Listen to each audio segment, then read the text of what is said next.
నమస్తే, welcome to Telugu రాజ్యం. ఈరోజు మనతో పాటు ఉన్నారు సీనియర్ అనలిస్ట్ కేఎస్ ప్రసాద్ గారు. వారితో మాట్లాడేద్దాం. సార్ నమస్తే. నమస్తే అండి. పవన్ కళ్యాణ్ గారు నిన్న రాజమండ్రిలో వాళ్ళ శ్రేణులతో మాట్లాడుతూ అంబటి రాంబాబు గారిని, అలానే కాపు నేత దాసరి రాము గారిని అయితే కొంచెం వ్యంగ్యంగా వెటకరించడం జరిగింది. కాపు నేతల పేరు చెప్పుకొని పదే పదే రంగా ప్రస్తావన తీసుకొచ్చి నన్ను కించపరిచేలా మాట్లాడుతున్నారు. రంగా గారి భార్య ఒక కమ్మ, వాళ్ళ పుట్టిన పిల్లలు కూడా కాపు కమ్మకి పుట్టిన వాళ్ళుగా ఆయన చెప్తున్నారు.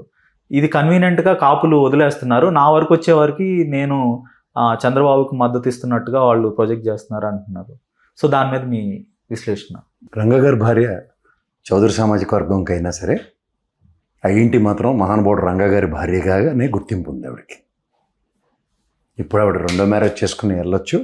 అది ఆవిడ ఐడెంటిటీ ఇప్పుడు వేరే విధంగా ఉండొచ్చు. ఎందుకంటే మనకు కుటుంబ వ్యవస్థలో భర్త మరణానంతరం ఎవరైనా మ్యారేజ్ చేసుకుంటే అది యాక్సెప్టబుల్ ఉంది.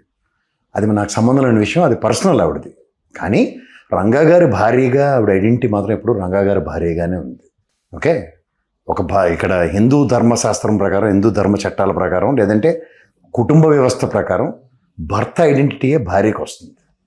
కానీ మీ ఐడెంటిటీ ఒక కాపు సామాజిక వర్గ పరంగా ఉన్న పవన్ కళ్యాణ్ అనే ఐడెంటిటీకి మీ ఐడెంటిటీ కోసం కాలికి బలపం కట్టుకుని తిరిగిన దాసరి రాము గారు తెలుసు. మీరు గెలిచిన 21 నియోజకవర్గాల్లో ఇంట్లో కుటుంబ పరిస్థితులు కూడా పణంగా పెట్టి, అండ్ ఆయన ఆరోగ్యం కూడా పణంగా పెట్టి మాట్లాడి, ఆయన చేసిన మాటలకి ప్రభావితమై కాపు సామాజిక వర్గం ఏకతాటి మీద ర్యాలీ మీ 21 స్థానంలో గెలుపుకి ఆయన్ని మీరు ఈరోజు మాట్లాడుతున్నారంటే బాగా అడాప్ట్ చేసుకున్నారు. ఏరు దాటిన తర్వాత బోడిమలన్న సిద్ధాంతం కనిపెట్టిన వారి అడుగుజాడల్లో నాకు తెలిసి కులం ఎవరికైనా కన్న తల్లి లాంటిది. కడుపును పుట్టిన తల్లికి రుణం ఎలా తీర్చుకోవాలో, ఏ సామాజిక వర్గంలో పుట్టామో ఆ సామాజిక వర్గ రుణం కూడా ఎవరైనా కన్న తల్లితో సమానంగానే తీర్చుకోవాలి. అలాంటిది మీరు రంగా గారి భార్య విషయం ప్రస్తావిస్తూ, ఆ మహానుభావుడి భార్యకి రాముల వారి భార్య సీతాదేవి అంటారు, సీతమ్మ వారు అని ఇండిపెండెంట్ ఐడెంటిటీతో ఎవరు మాట్లాడరు. శ్రీరామచంద్ర వారి భార్య సీతమ్మ తల్లినే మాట్లాడతారు.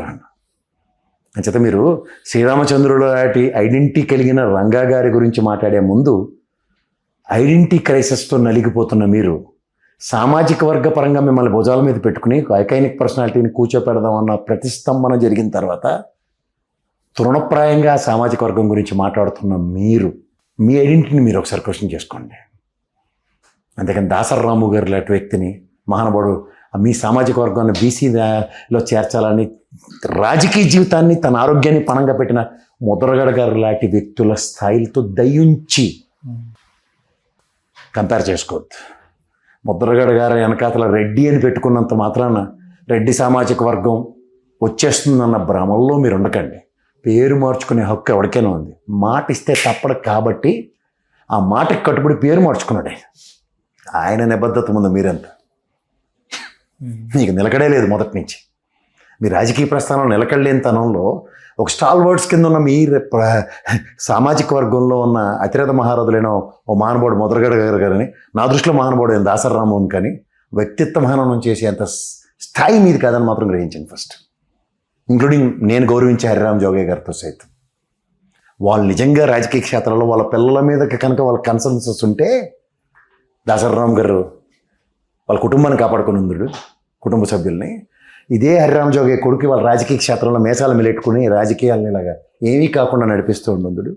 ఇదే ముద్రగడ గారి కుటుంబం నుంచి కూడా కొడుకున్న సామర్థ్యంగా, అంటే సామర్థ్యం అంటే పొలిటికల్ నేపథ్యానికి ఆరంగేట్రం చేసుకుంటే కులం ముఖ్యం కాదనుకుంటే, అవకాశవాద రాజకీయాల్లాగా అవకాశవాద కుల ప్రస్తావనలతో కాలక్షేపం చేసుకుందాం అనుకుంటే వీళ్ళ కుటుంబ పరిరక్షణలు రాజకీయ క్షేత్రాల్లో ఉండొచ్చు. మీలా అవకాశవాద రాజకీయాలు అనడానికి నిలువెత్తు నిదర్శనం మీరు మీ తమ్ముడికి ఇచ్చిన, మీ అన్నకి ఇచ్చిన ఎమ్మెల్సీ. ఇప్పుడు రెడీగా మీ అన్నగారికి రాజ్యసభ ఇవ్వబోతున్న తరుణాన్ని కూడా అందరూ ఆక్షేపణ కాదు, ఎదురు చూస్తున్నాం. అంచేత మీ స్వార్థ ప్రయోజనాలు పరిరక్షించుకునే నేపథ్యంలో చిత్తశుద్ధి చాటుకుంటున్న ఒక అంబటి రాంబాబు లాంటి వాడు సామాజిక వర్గ పరంగా అండర్లైన్ చేసుకోండి ఒక గౌరవప్రదమైన రంగా గారినే స్మరించుకుంటున్నారు.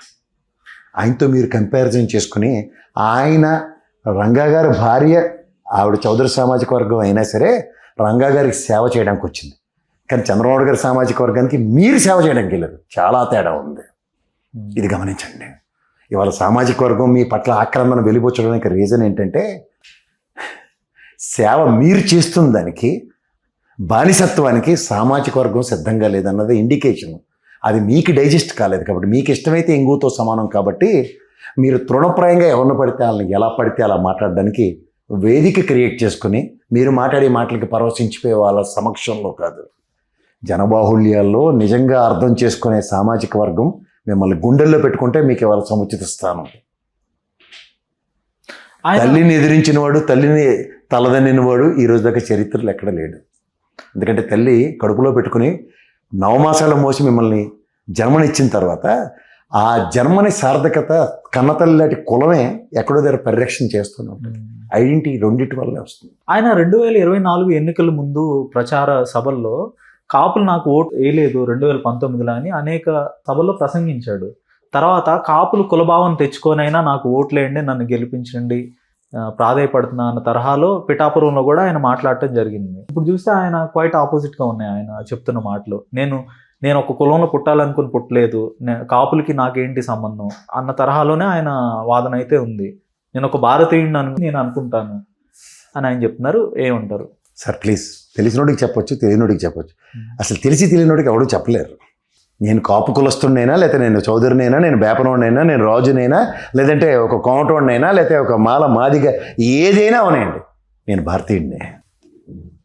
భారతీయతను నువ్వు యాక్సెప్ట్ చేయక్కర్లేదు. భారతీయుడిగా ఐడెంటిటీ భారతదేశం ఇస్తుంది.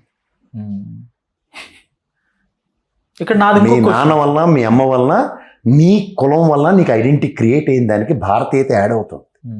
నువ్వు భారతదేశంలో ఈ 33 కేంద్రపాలిత ప్రాంతాలతో ఉన్న ఏ రాష్ట్రంలో ఎక్కడ పుట్టినా నువ్వు భారతీయుడివే.